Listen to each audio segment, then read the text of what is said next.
It's good to see all of you here. This is our Nature Journal Educators Forum. And today, I think, should be a really interesting topic. On our previous meetings, we brainstormed a bunch of topics that would be fun to do and unpack on our Nature Journal Educators Forums. And today, we're going to be looking at the idea of what sorts of prompts, simple projects, easy to remember, or short sayings, kind of the heuristics that kind of going to help people kind of launch them nature journaling. And we're going to pick everybody's brains and get, ideally for everybody here, we're all going to learn some new ones that seem to be working for other people in the group. Before we do, we're just going to open it up to kind of community announcements. Vea, do you want to tell people about any upcoming programs that you have? Again, I'll let you tell about things you're going, and then we'll jump over to Melinda Nakagawa and then hear from anybody else that has announcements that are relevant to nature journaling educators. Fabulous. So this week we are on schedule for our usual pencil, miles, and chill. So that will be on Friday mornings at 9 o'clock Pacific time, my time, and Saturday afternoons at 3 p.m. Pacific time as well. And everybody is invited to just come and hang out. There's no pressure, no homework. We just draw and chat, and you draw whatever you want in your journals. So looking forward to all of you being there if you want. Great. Thank you for doing that to support the community. And now, ladies and gentlemen, Melinda Nakagawa. Hello, folks. It's so nice to be here with other fellow educators. I have some exciting opportunities for you to jump into if you're interested. I have launched a 6-week series with the Monterey Bay Aquarium. We're doing nature journaling online. So that is a free program that the Monterey Bay Aquarium is sponsoring. So if you're interested, you can go to, we're still clearing up the link right now. There were some problems with it, but if you go to my website, sparkandnature.com, and go to my events calendar, it's kind of like Jack's, go to the calendar, click on Monday the 18th, and if that registration link doesn't work today, we're going to update it so that it will work soon. And that is a free 6-week, or now 5-week series at the aquarium. I also have a couple of other classes going on, so you can check my classes list as well. A brand new class about birds, birding, bird watching, and using your nature journal to make you a better birder. So that's coming up in February. You can let me know if you're interested in that. And as always, another free opportunity for you to journal with your nature journal mates from around the world. We meet every Sunday at 9:30 Pacific time. And I look forward to seeing you there. You can check sparkandnature.com, the events page. This week we had a special guest, Victoria, who we did a whole session on mosses. So if you didn't make that, come back again. We have more in store. We're doing some albatrosses on Midway Island later in the month. So come check out the calendar and hope you can meet us. Thanks. So really exciting news about that class. So for folks who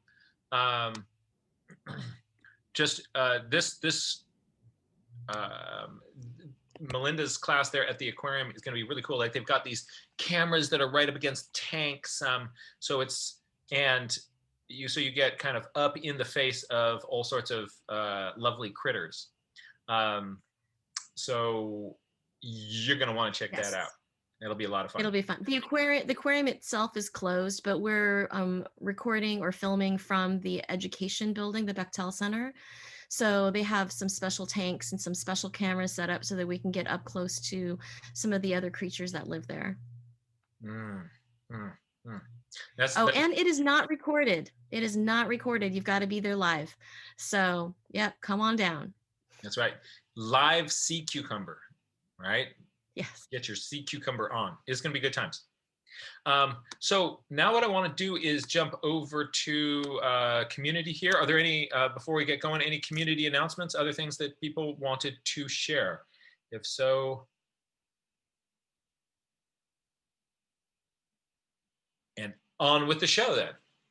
So the idea for today is prompts. And so what the idea of a prompt is things that are easy to remember um, and kind of get across some core ideas, and you drop those on students, and you then sort of see a kind of a sea change in what they're doing. I got kind of, for me, my two kind of foundation ones are the idea of words, pictures, and numbers, right? And I keep saying that, and I repeat it, and people kind of, they can get it, like, oh, words, pictures, and numbers. And then I will actually, hold on a second.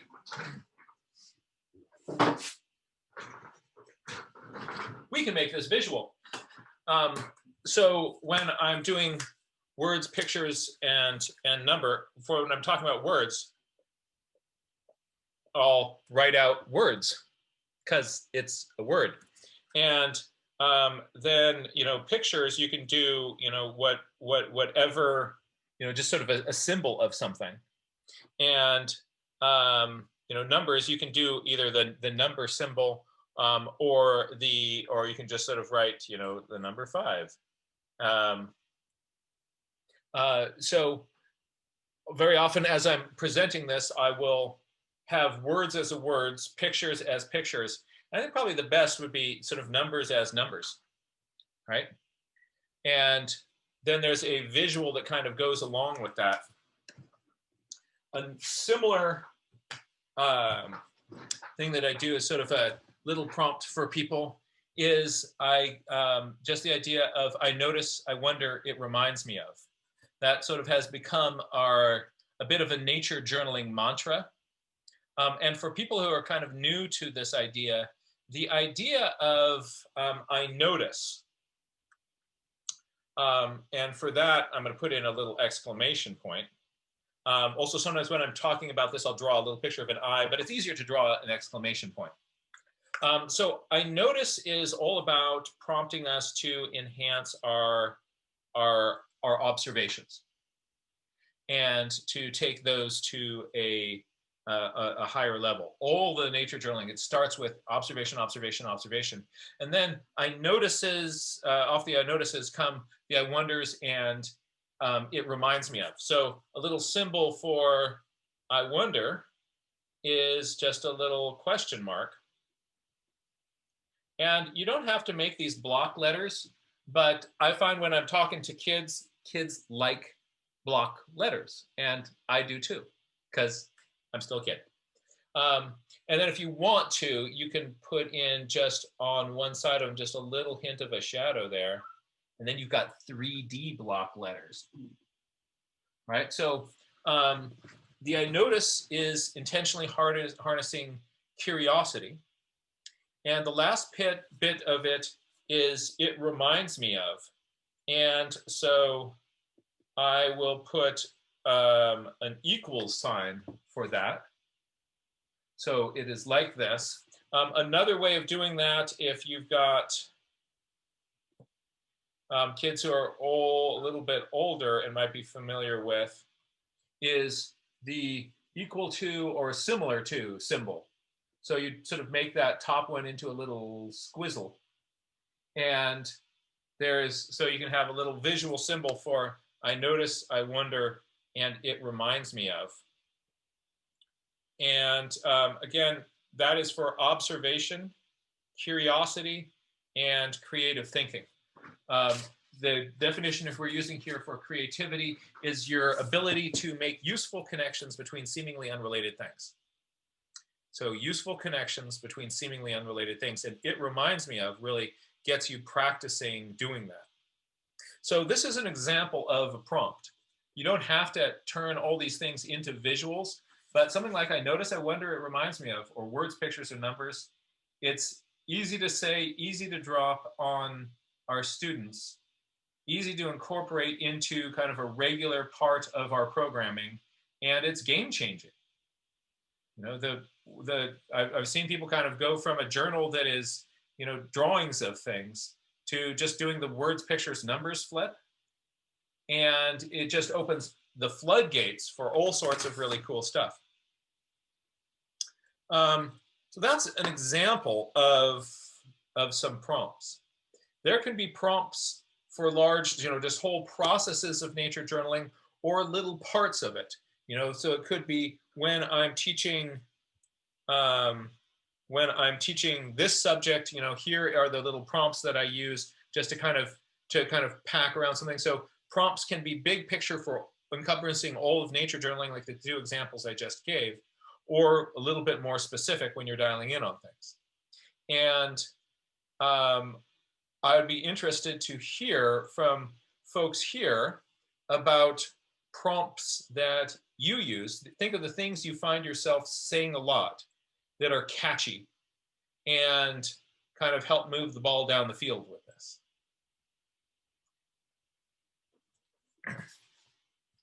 So at this point, at any point, you can unmute yourself. Actually, we'll make sure that everybody can unmute themselves.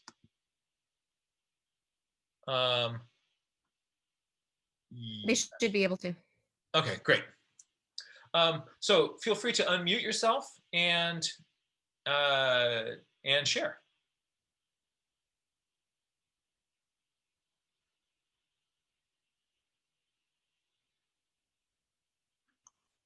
I can go.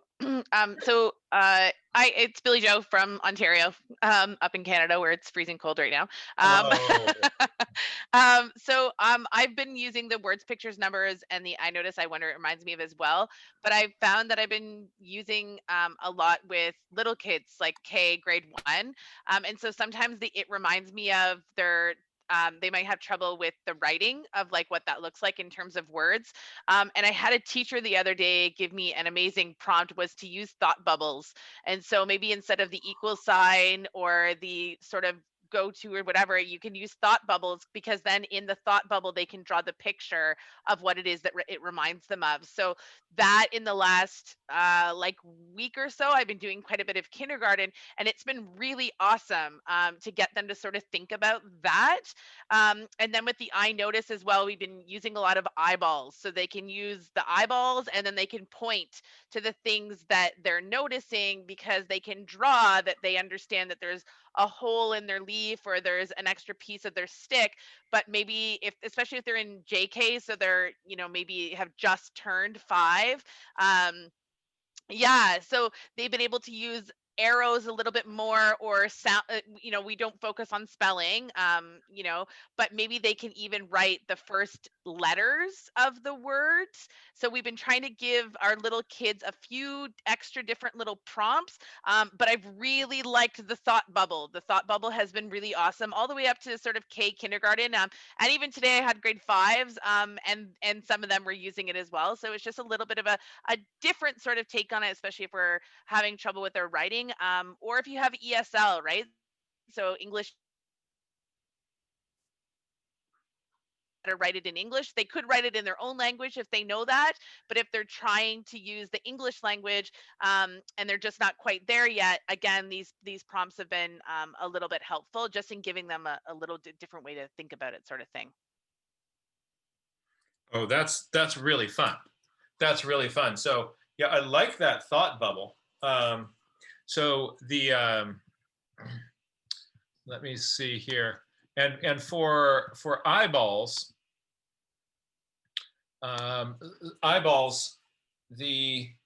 there are, this kind of eye is harder to draw, and then the more kind of complex the symbol is, the more people can kind of get distracted by.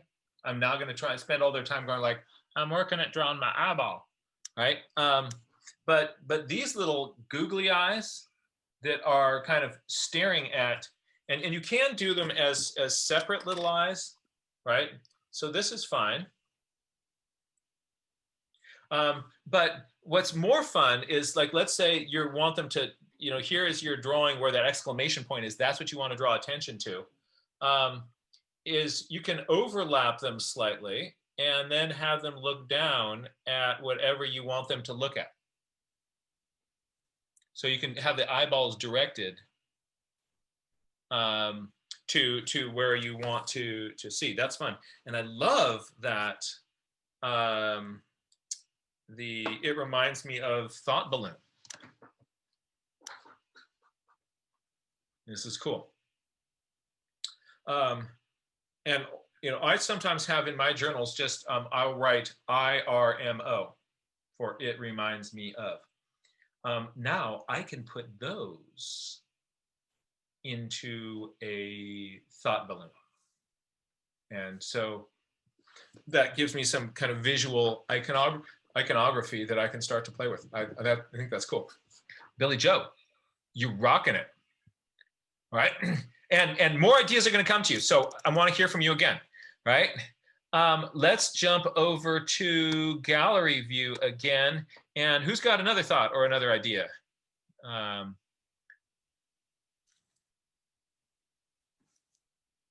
Donna, good to have you with us. Thank you. Thanks. My little ones are always asking, what is that? When they point at something, they say, what is it? And I'll ask something back like, well, what do you think it does? So they're pointing at the bend of a grasshopper's leg. Then they might ask me, what is that?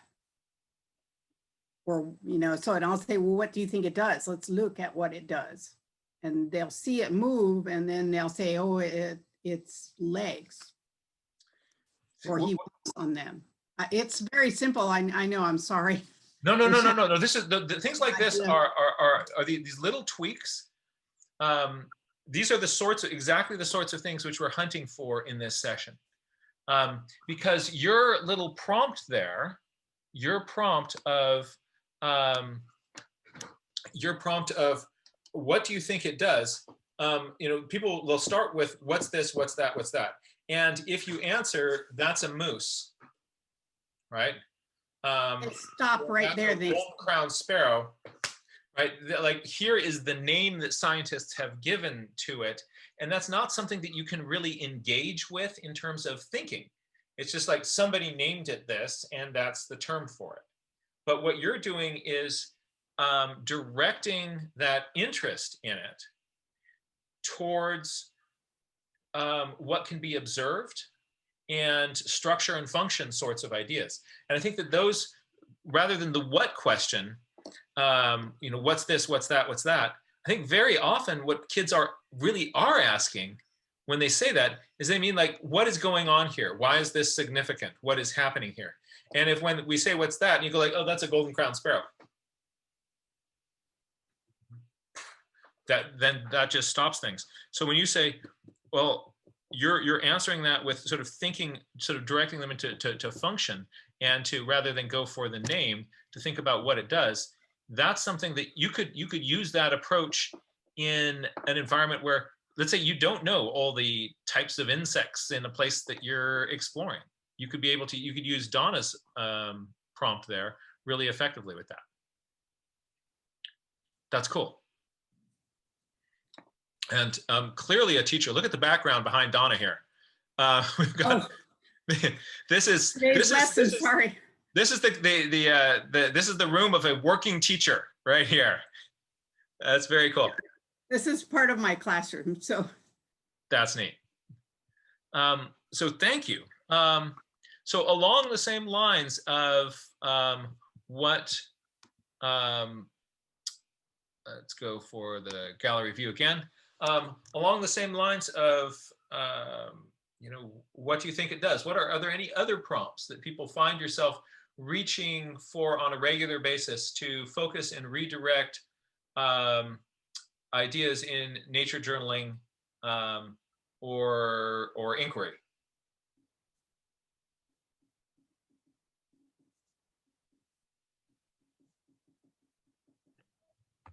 I'll jump in here with one that's more about the initial observation than it is about the application. But the zoom in, zoom out tool, I find to be super useful. And kids often think of zoom in, zoom out as like landscape scale to something super tiny. But I also encourage, like, if they're observing a leaf and they make a leaf that's just like generic leaf shape, then let's zoom in on the leaf margin, or let's zoom in on the ribs, or let's zoom in on the shape of the stem where it attaches, so that the zoom in, zoom out becomes like smaller in scale than like landscape to leaf. Or you can do like, I drew a tree, and then, okay, well, let's zoom in on the bark, just as a couple of examples. And that really helps focus. And likewise, if they're like getting super duper into the detail of something teeny tiny, and you would like for them to step back a little bit, say, okay, zoom out just a little bit. Zoom out to include, all of the parts of this compound leaf instead of just one of the leaflets. And that I've found to be very versatile. That's a really good thought. Just a couple ideas on how to do zoom ins. One way of doing that is just you break the margin of something and put in a circle. People are used to thinking about circles as magnifying glasses. And so in that, if you see that it is serrated in there, you can do that. Another thing you can do is off on the side,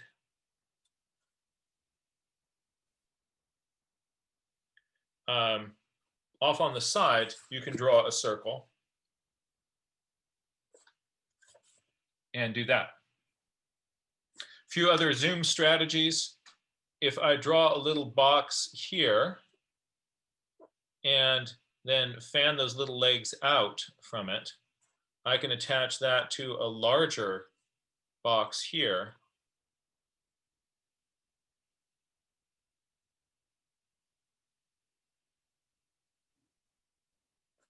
And be able to show those details. Sometimes when I'm teaching zooming in and out, kind of giving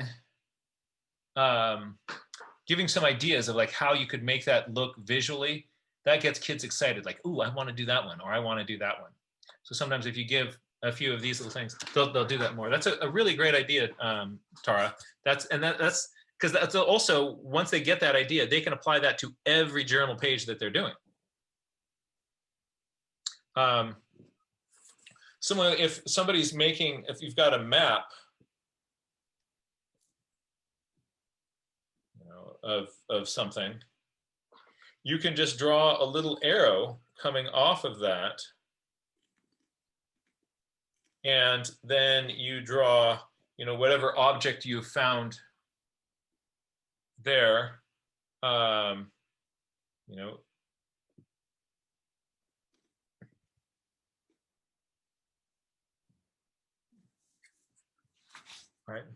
Zooming in and out, I like it. And zoom in, zoom out, easy to say, easy to remember, right? So. And also super easy to attach to measuring and scale. I really like having them like measure and then note how big things are on the page so that they can understand that things that are the same size on the page are not the same size in real life. Good for that cross-cutting concept about scale and proportion. That's right. Don't you love NGSS? Like, thank you for something really useful, kind of embedded in expectations. Show people, a lot of people may already know this, but when you're showing scale, just a few ways to do that. I'm gonna grab this document camera. One is just to draw a ruler next to something. So let's see here. The light on. Oh, I need to hook us up here. Puppy-de-pup.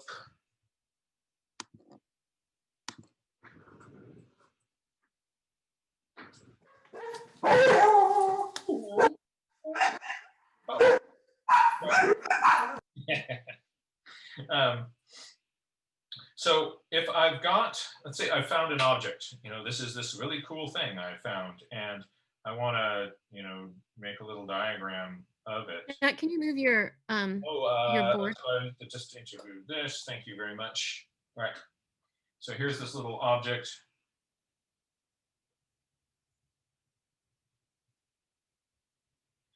And I've drawn it larger than life size. Oh, it has a little curved line that comes up like this. Okay. Drawn larger than life size. One way I can do that, I can show scale on this, is that I can put, this is a little bit less, it's about 2, this is roughly, I have a ruler handy, this is roughly 1 centimeter. So it's about 2 centimeters long. Whoops, where am I? There you go. So it's about 2 centimeters long. So if I put in a little thing down here that shows people what 1 centimeter is, I put in scale. Another way of doing this, my favorite way to do this, is I will use the pen cap itself as a measuring tool. So this is 1 pen cap long here. This is about, see how it takes me about 2 pen caps to get the length of the drawing that I've done here.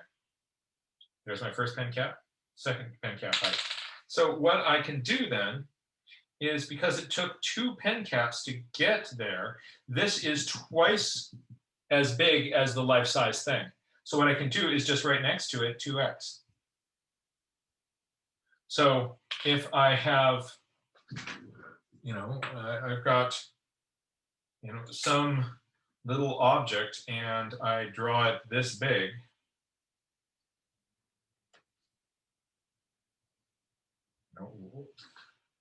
then what is the measurement there? This is 1, 2, 3, 4, 5.5.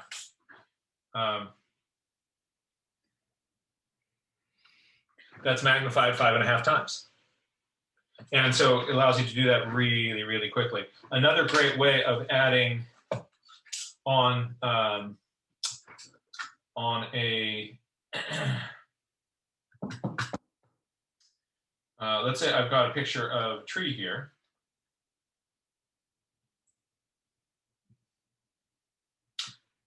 There will be a Nature Journal Connection video coming out very soon about how to measure the height of a tree.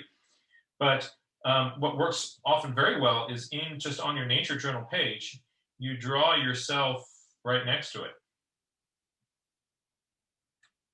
And sometimes what I'll do is I'll draw an adult and a kid. So just so that they can play together and hang out, but also it then shows you like, oh, this is an adult height.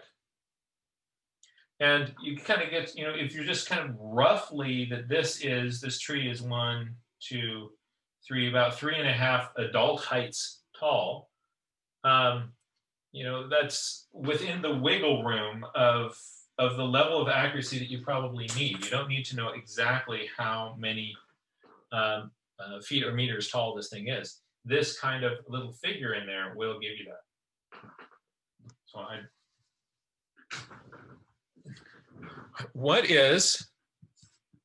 let's jump back over to the gallery.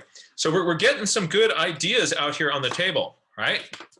What are other high percentage prompts that you like to use? Oh, I've thought of one other that I could share.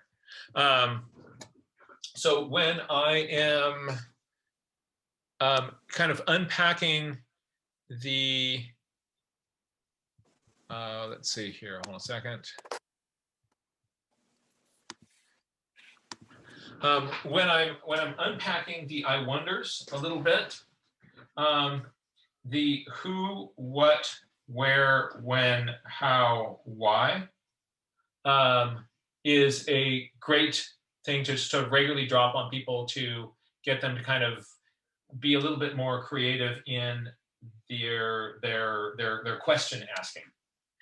So when you're asking a when question, when questions are to kind of get people to think about time, where questions get people to think about space, how questions get people to think about processes and things like that. So that's very useful. I'm also finding when I'm talking about questioning, in addition to this, you can use the cross-cutting concepts themselves as prompts. So you can, what I'll do is just tell all the students at the start of an activity. I teach them what a picture word is. So, for instance, if I write the word fast and I lean it over and I put some speed lines behind it, or maybe even put some little shoes on this guy here, right? Fast just became fast. Well, what I'll do is have them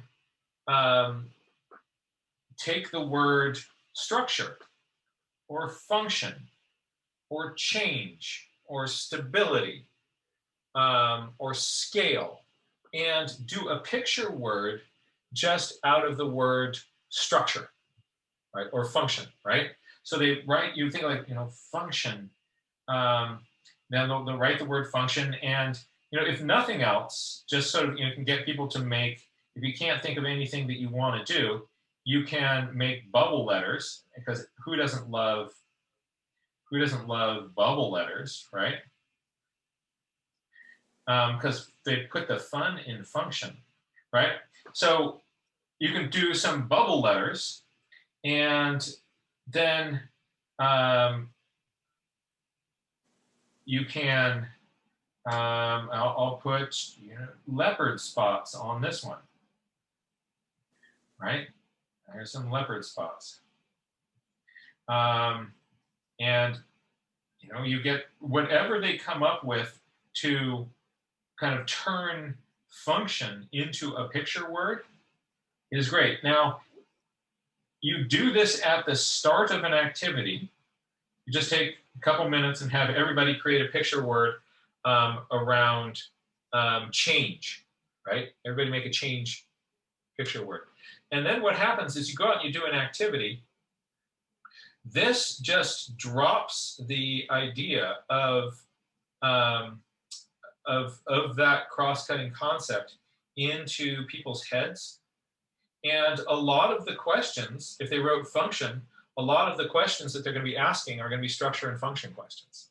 Yeah. If you put up change as your thing that everybody, picture worded, a bunch of questions and things that people just sort of, it suggests that little lens to think about things. And that's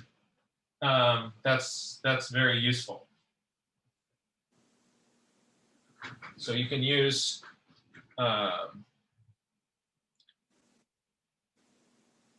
that with cross-cutting concepts. All right. Are there any other thoughts we can add to this? I see that Laura Markham has been raising her hand. Oh, great. Oh, yes, I see that now too. The very useful raise hand feature, which doesn't help if I'm not looking at who's raising their hand. Sorry about that, Laura. You are now. Okay.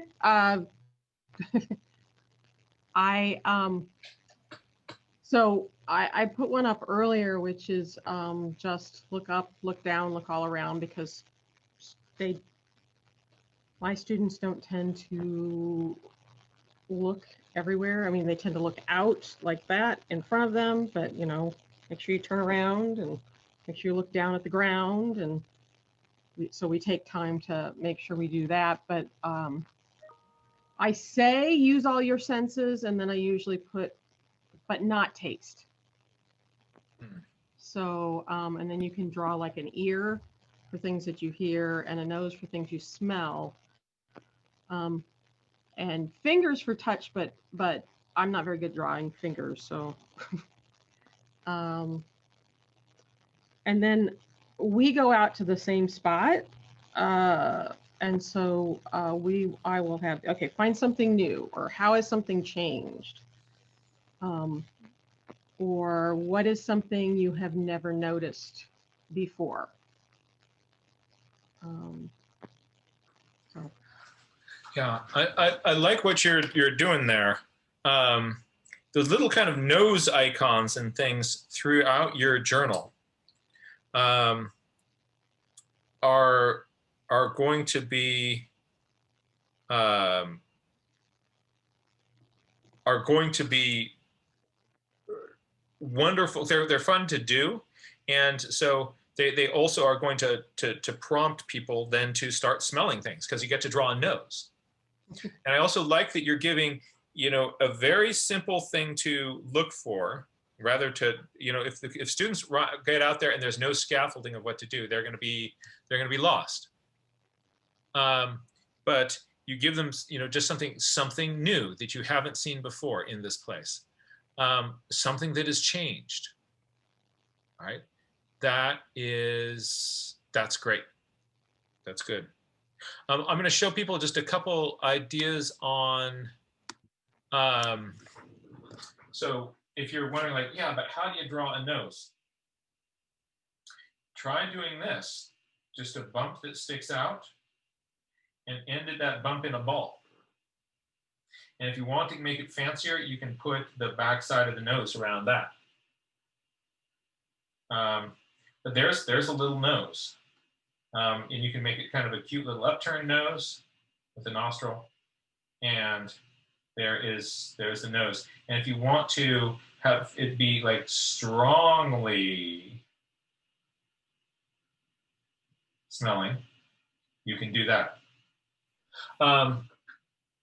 We've already talked about kind of icons for eyes. I think those are Akshay Manujan does these little googly eyes all over his journals. Look for those; they're really, really fun. You'll see those on the Nature Journal Club Facebook page. Kind of look for those. He's the guy who got me started doing these little kinds of googly eyes. They're really fun to direct people's eyes towards things.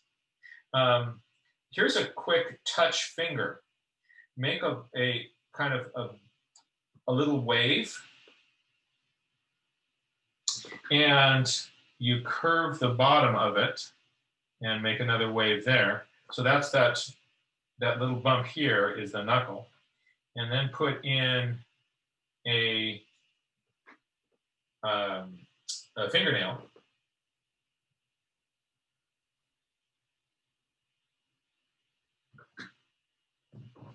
And a quick little ear is a C. You can make it either way. You can make it, you know, go C direction, but smaller on the bottom, bigger on the top. Give it a second little line for part of that, and add a little tragus inside.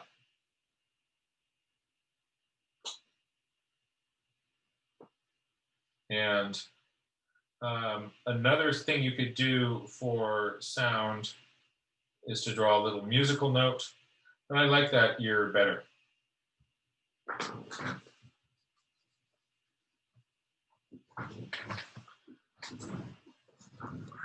All right.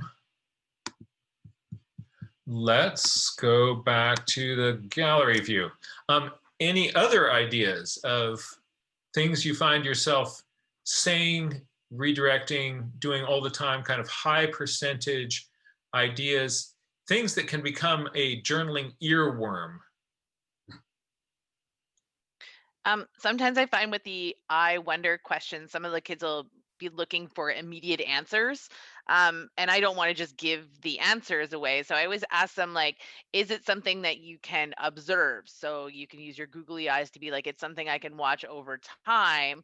Or is it something I can research? So maybe they can draw a little book or something like that, because maybe it's something that somebody else, another scientist, has already sort of looked up. And then they can research it, or maybe it's part of research that will get them to the observation part of it.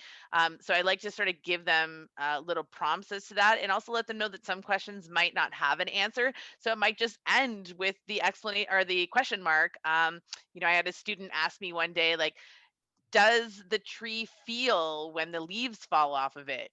And I was like, that's a great question. And I don't know the answer. And I'm not sure if we would be able to find the answer to that, but I want to make sure that even if it is a question that they can't observe or can't research, that it's still a valid question as well. So giving it some kind of prompt or something that they can add to their page to make sure that it's still a relevant question as well. So sometimes the I wonder, adding in a few extra things to it. That's very, very helpful. So if you notice, Billy Joe has categorized types of questions. And this ends up being really, really significant. I've got a very similar system that I use when I am a similar system that I use to kind of categorize questions. And sometimes things stick better if they rhyme. Oh, and this is also kind of another interesting thing. They did a little bit of psychological research. People think that things are more true if they rhyme. If you can like take something that's like just a horrible idea, but you turn it into a rhyme that sort of sounds like an old saying, people will go like, oh, that's really wise. Not really think about what it's saying. So, but this rhymes. So 3 types of questions. Let's see, could it be, and let it be. So let's see, or remember, Billy Joe is talking about things that you can directly observe. Some things you can answer by your own direct observations. And that's what like most of natural history has come from, somebody sitting on a stump and kind of going like, look what the bugs are doing today, right? And then writing it down. And then they're doing that, okay, right? And then you write it down, right? So those are for all the things that can be observed. And sometimes, like Billy Joe is mentioning, like you might not be able to observe that now, but maybe some point in the future, maybe you come back with, like, what are you going to need to be able to observe that? All right, you need to be able to get ultraviolet goggles, right? Or whatever it is that you need. But those are things that can be directly observed. Those are the let's see. The could it be are the things that you cannot directly observe, but you can use inference.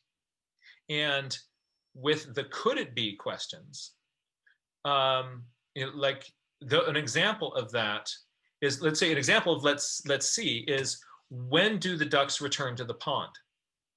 That's something that you can directly observe. Why they come to the pond then is a could it be question. And you can say, well, maybe they return to the pond at that time because it's gotten so cold further north. Maybe they've run out of food further north. Maybe, so you're coming up with possible plausible explanations. And the thing that I like about calling it could it be is that it makes it really clear of what you do with the first step of inference, which is what the could it be questions are. The first step of inference is to come up with possible plausible hypotheses, could it be statements. And then the third category is let it be. And so for things that can neither be observed nor inferred, these are often really interesting questions. Like Billy Joe is saying, like, how does the tree feel when it loses its leaf? What a beautiful question, right? And so we want to respect that question. What we can do is we can say like, wow, that's a great question. And just sort of be aware that if it can't be observed or inferred, it's just outside the realm of science. It's still a useful, valid question. It's just outside of the realm of what we can explore using the specific tool of science. That's restricted to things that you can observe and infer. So those are the let it be questions. So as far as science is concerned, it's hands off. But then you've got philosophy, you've got poetry, you've got all sorts of other angles to explore the let it be's. So that is a prompt that I find myself also, when people are kind of, as we start to kind of dig down on thinking about the I wonders, the let's see, could it be, and let it be as a triad. For some reason, it's also, people like things when they're in threes. And so, and that conveniently comes in a little package of 3. You notice lots of my things, they're in little 3s. The Buddhists also like things in 3s. There are, so they've got all sorts of little triads of things. For some reason, that's a pattern that people like. Let's see here. Any other fun prompts that people have? Yvette. So there's a prompt that I use, but this is actually something I could sort of use some maybe advice or help forming. So when it's not COVID, I teach 4-year-olds. Usually they're in their second year of preschool, about to go on to kindergarten. And so I tend to keep it more open-ended because I'm not sure how specific I can get with them. And a lot of them are just sort of learning drawing skills. So I usually ask them, what's something new or interesting that you saw in our garden today? And could you draw what you experienced? And I feel like that's okay as a sort of open-ended thing, but I was wondering if anybody had advice about how to, I don't know, is there a way I could tweak that to make that a better learning experience for them? Any suggestions?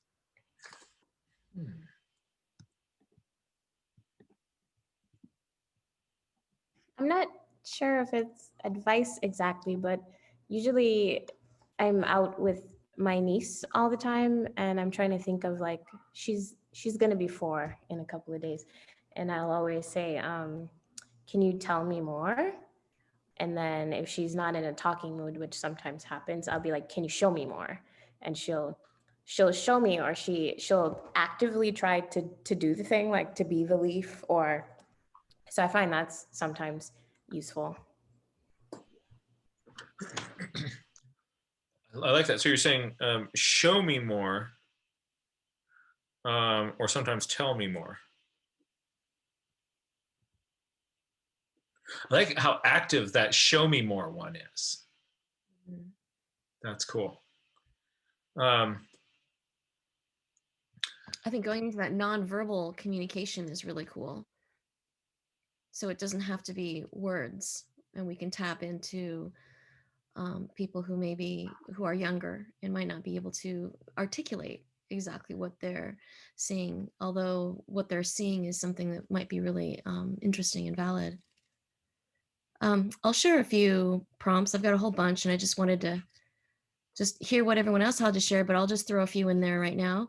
Okay. Some things that I like to do with my students are we start out with focusing on our different senses, and a few of the different prompts that I use. One is introducing the idea of a sound symphony or a sound map. So first we do an exercise where if we're outside in a circle, and everyone with kids will hold their hands in fists, and we ask them to kind of we talk about a little bit beforehand about sound, but basically sitting quietly, listening to all the sounds that they hear, and holding up a finger every time they hear a new sound. And that helps them, by putting their fingers up, it helps them focus on listening, and it gives them something like, oh yeah, there's a new sound and another sound and another sound. And it's not important how many they get, but just that helps them focus, and it helps them listen for the different sounds that they have. And depending on their age, you might ask them to just, count the non-nature sounds or the nature sounds. And the smart kid will always say, even if it's a car, it's nature because man made it. And they'll come up with all these different ways of describing it, but it helps them hone that sense that we don't often use. Like we hear sounds around us, but we're not really listening to what's going on. So that's a fun one. And connected to that is a sound map or soundscape map, is teaching them about putting on a piece of paper. I'll do a circle or a big square and put a little X in the center, and that is where you are sitting in your sit spot, if you do a sit spot wherever you're at. And having them mark the sound that they hear, and so that they don't get too much in the journaling part of it, I'll just tell them to just put a little mark or put a little initial like B for bird or maybe C for car. And then in that map, they'll show, so in front, let me just show you real quick. So if this is the sound map, you'll have to orient them. This is the where they're sitting, and the top of the page is going to be the things they hear in front of them, and the things they hear behind them will be on the bottom of the page, and then left and right. And so what this does is it helps them hone their sense of hearing to direction, in front, behind, side to side, and distance. Something that's, the cat that's purring next to it versus the car or the airplane that went by really far away, or the person yelling on the swings behind them.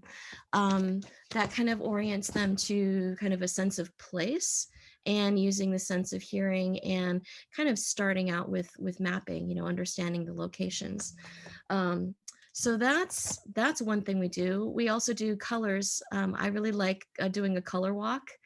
When we're in person, I have a bunch of color chips from the paint store. If you go to Home Depot and collect those little swatches with the colors, I went through and collected a bunch of them in rainbow colors, and I would hand them out to my students. And just, we'd mix them up and everyone would get one color, and then we'd go for a walk in this designated area and have them look for that color in nature. And sometimes there's like 3 or 4 or 5 different shades of that color. And it's so funny because at first the kids will moan and groan about, there's no way I'm going to find this color, or I can't find 6 shades of green. And then after they get over that hump and people start finding things and you're helping them out, you'll be surprised at how many different shades of colors they'll find. And then it gets them to look like inside the flower, or under a leaf, or under, in the bark, or on the different parts of the mushroom. So it helps them be more curious and search in places where perhaps they haven't looked before. So that's a color walk. And online, what I've been doing is having them go to their crayon box or color pencil box, and they'll close their eyes and they pick 1 or 2 colors, and then they're going to go outside and try to find those nature matching it. So they do their own color walk, and then use that as a source of a nature journaling piece, where they're doing the I notice, I wonder, it reminds me of. So it's a fun way to help pick something. Another prompt that I use is ask them to go find something ordinary. So we're at home a lot, and the things that are ordinary are invisible to us. We just have not extended our field of view or vision.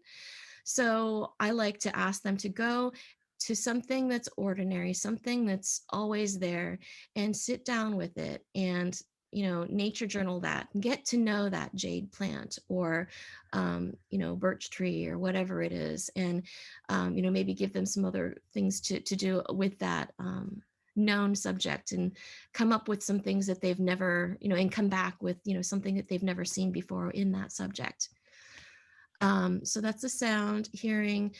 Textures are always great. Go and find 5 things that are prickly, so you can do a collection. So it could be prickly, or it could be, has a nice smell, or find 5 things that are fuzzy, or, you can fill in that adjective. And so you can use that kind of prompt with a lot of different things. And maybe with the cross-cutting concepts, you can ask them like, why are all of these things fuzzy? Like what might be going on with, whatever it is that they have. Let's see, another one that I like to do is when they're not sure about where to start, is I do one that's more than just one session. It's I call it soil to sky. And so this is kind of a nature connection themed exercise where we start low and have them look on the ground. So look under, like lift the branches up on the tree and look in the soil, and, dig your finger in what's under the leaf litter, look low in the soil, then maybe in the low shrubs, and looking around at the shrubs. What's going on? Are there animals in there? What are the plants doing in this range, like elevation? And then moving up higher to maybe really high up. What do you see that's high up? These tall beings, these nature beings, trees and rocks, and then up into the sky. So for my Sunday group, we've done the sky a couple of times, and that's been super fun.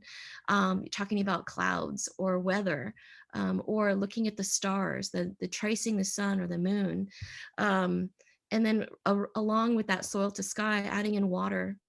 Where do you see areas where water is gathered? Is there a river or a creek near you, or a puddle of water that you can look into and see, like, who's in there? What's going on in the water? Why is it this shape? Or, why is it this color? And then, of course, you could add other plants and insects and the birds and mammals.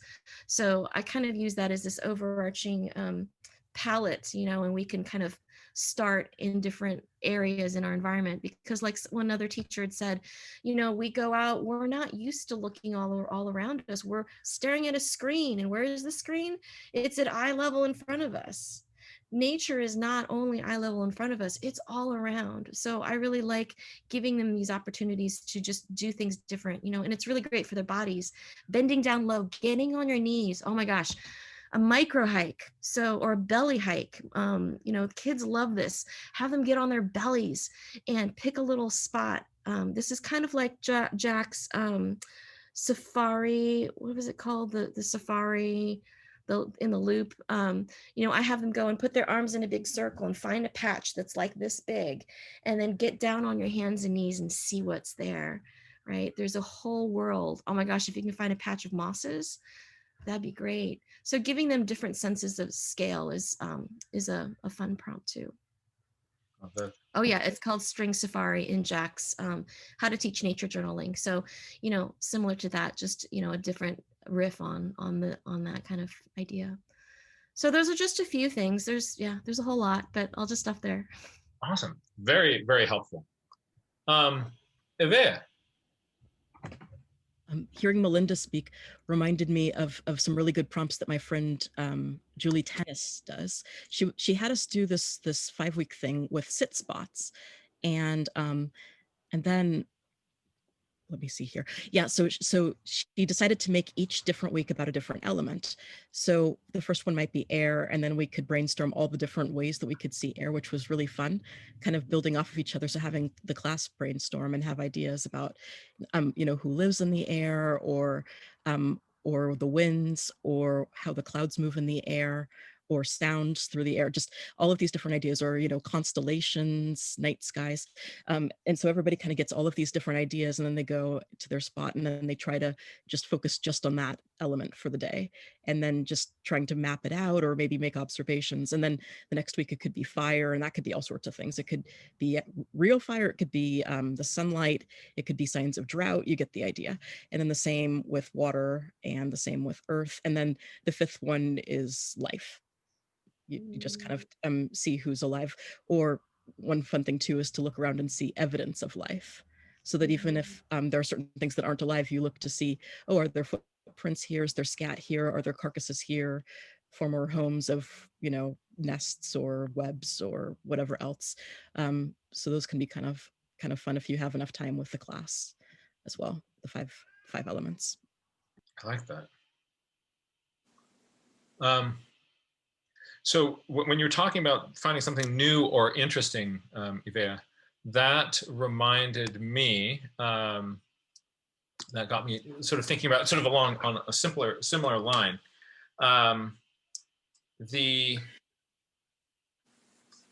You know, human beings we are really attracted to novelty. So when you see something new, people will pay attention to it. And once something has been around a while, we couldn't care less, no matter how wonderful it is.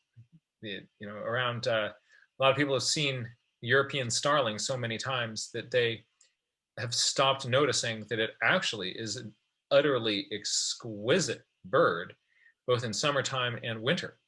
But because, you know, it occupies cavity nests, some places it's invasive, and there's tons of them. We stop noticing that it is amazing to look at. So one prompt that I think is useful is to encourage people to try to find something novel in the familiar. Right? So you have people take a look at some object. You know, it could be just a piece of fruit from your pantry, and your challenge is to explore it to the point that you start to find things that you've never noticed about it before, that have been there in front of you your entire life.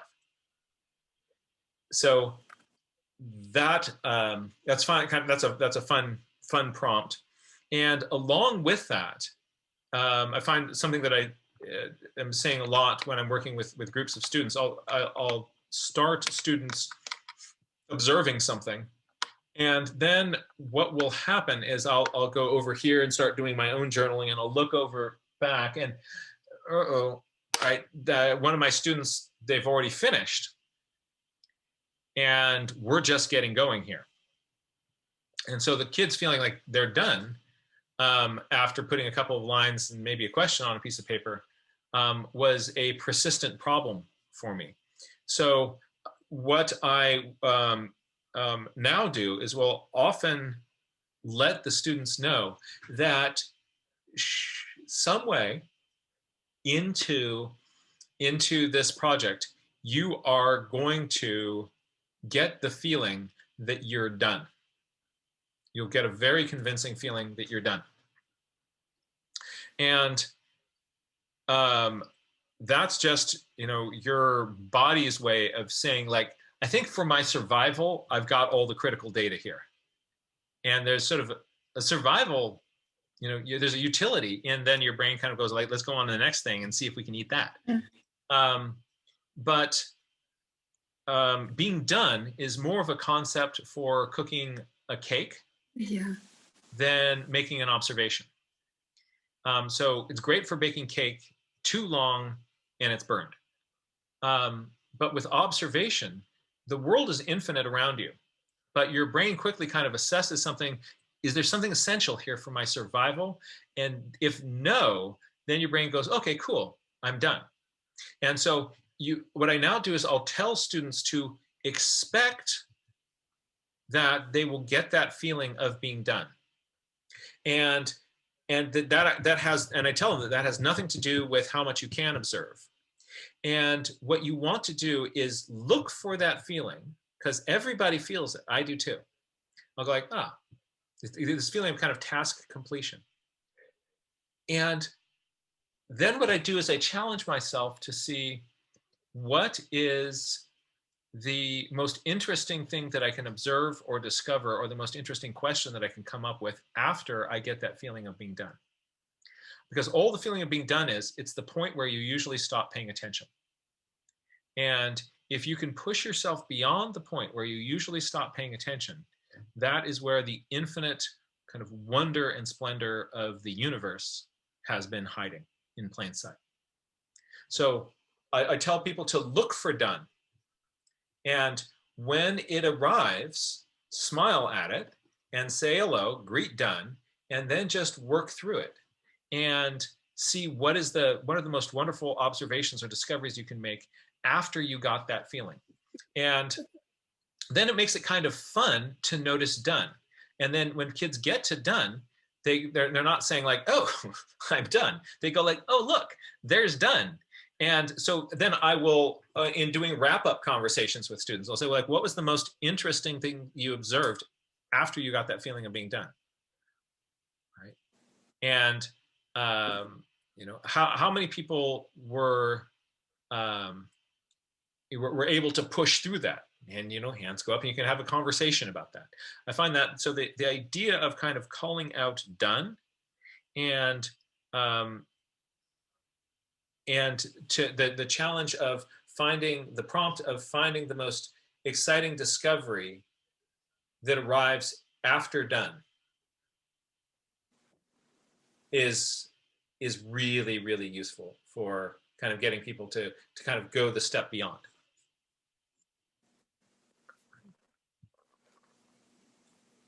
You just gave me a really good idea. A moment ago when you were talking about novelty and about finding novelty in the familiar, and also about done, because like you said, when we see something and we've seen it before, then we think that, oh, done. What I might try with the little kids in future is doing something old and something new. So that they could draw something maybe new or different that they saw today, or maybe a sign of the change of the season or the garden or growth or something, and then something that you've seen here before, so that then they start to get into the habit of remembering where things are and how things are, and noticing continuity. So then that can combine memory journaling and all of that other thing. Maybe it's an easy going way to start the kids off when they're really, really little, at that, so that way they're kind of doing both, noticing what's new and then noticing what's consistent. So thank you.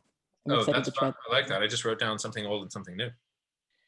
Something interesting that I noticed the other day, which is finding something interesting in the ordinary, is a lot of in Ontario, we've moved all classes in the province of Ontario have now moved to online because of COVID. So anybody who was in class and was able to kind of go outside, everybody is at home. So all of my classes have now turned to an online situation, and including I go in and see behavioral classes. So they're contained behavioral classes, and the kids have anything from ADD, ODD, anxiety, depression, lots of different things. And so I said to the teacher, I suggested, well, let's give nature journaling a shot. Let's see what we can do. And so I always let them know because it's a focus thing, right? I think, is it Nevaeh? I think your son, right? Yeah. Okay, great. So this is perfect. And so I always give them an idea of what they need to have before. So a pencil, a piece of paper, and a piece of nature. It could be something that they've collected from outside, or it could be a fruit or a vegetable or a house plant. And so I had one student who I love. I've known him for about 4 years, and he's a little bit all over the map. Like he's kind of just a bit scatterbrained, but he's hilarious, and he always comes out with these really interesting sort of things that he says, and it kind of comes out of left field. So I said to him, what did you get for your piece of nature? He's like, I don't have anything. And I was like, well, just head to the fridge and grab something, and I'm giving him all of these ideas of things that he can get. He says, no, I don't have any of those. And I said, okay. And so then he comes back to me, he goes, well, can I use something that nature is in? And I was like, what do you mean? And he's like, well, I have applesauce, so there's nature in it, right? And so I laughed, and I thought, well, okay. And I said, well, do you have a house plant? And he goes, no, but I got a fake plant. And I was like, great, let's use your fake plant. And so I came back to him a little while later, and I said, Antoine, have you figured out, let's talk about what you're noticing about your plant. And he says, well, Billy Joe, I've changed my mind. And I said, oh, okay. What are you going to use? Well, I've got a grape. And I was like, oh my gosh. So because I didn't specifically say grape, he chose not to have that. Well, then the amazing thing was, and this is a kid who it's hard for me to get him to focus, let alone online. He dove literally into that grape, and he says, well, I'd like to tell you what I've noticed. And I was like, great, like, let's do it. And he's like, well, I cut it open, so I noticed that there's seeds inside. And then he starts counting the seeds. And like the teachers, everybody's like, what is happening right now? Like this kid doesn't even normally have the same two shoes on, let alone the fact that he is splitting the grape open. And then he says, I come back for some I wonder question. And he's like, well, I have 3 that I'd like to tell you about. And I'm like, oh, Antoine. I love it. And he says, well, Billy Joe, not only am I wondering, I got the grape out of the fridge, but I'm noticing that it's not cold. And I wonder why that is. And I was like, okay, well, that's a great question. And then he says, I have more, so I'm just going to keep going. Okay, buddy, you just do what you need. He then opened up the seeds, and he was tasting the inside of the seeds to be able to tell me that the inside of the seeds were sweet. Like I was blown away, and this all came from a grape. So just I just wanted to share that. And I remember Nevaeh like a month ago or so, we were talking about how we can get some of our kids that have some of those needs sort of focused in. And I thought, well, what a great story to share with you. It went so well. We're going to do it again this week, coming up next week, and see what else we can sort of dive into. And it's 3 students in the class, but it was pretty mind blowing. But the teachers just kept on like jaw-dropping moments with Antoine going like, this is unbelievable. And I said to him, well, did you want to share your journal entry? I'm not ready to share it. I really want to make sure that it's done just perfectly before I share. I'm like, no problem. That's totally fine. And then I said, well, what kind of words were you using? Because again, writing, right? It's the focus of writing. Well, I haven't written anything yet. I'm using the Google Translator, so it's writing it for me. And then I'm going to use that to copy down later to make sure that I've got it just the way I want. And again, I'm just like, what? I don't even know how to do that, let alone this kid. Anyways, I just wanted to share that. So the prompts can be, again, anything just amazing. And you can still have the these really incredible moments, even in a fully online atmosphere with the kids. So that was my highlight of this week. It was pretty amazing. So I just wanted to share that. And Neve, I hope that gives you some ideas with your son as well, because it was pretty cool. So.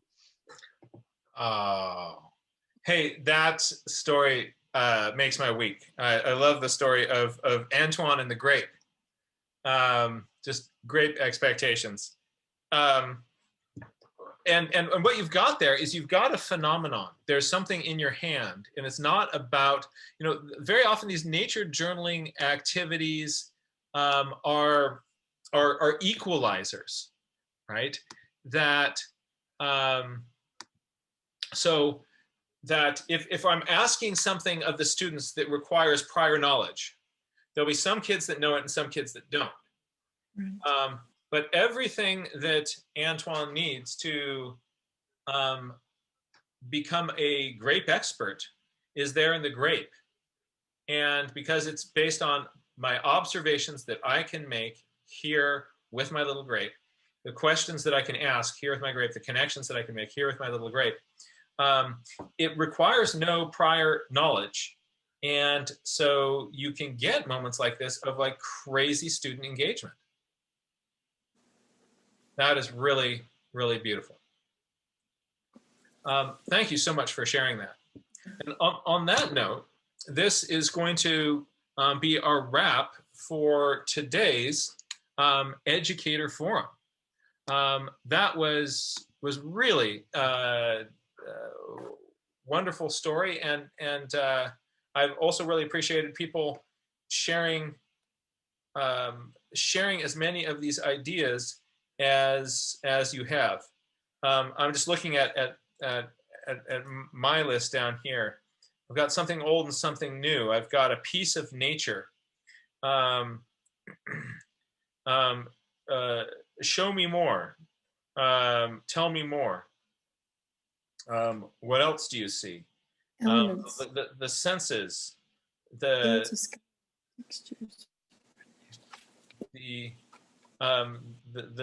new kind of look up, look down, look all around, or starting people just looking low on the ground and through the shrubs, up through the trees, up to the sky. All of these are just ideas we can hold in our back pocket, and then and share those with our students. And thank you all for putting those on the table for us. You can see the topic for next week's Educator Forum is already posted online.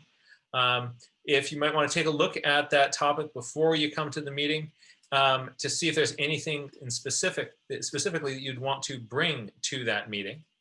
And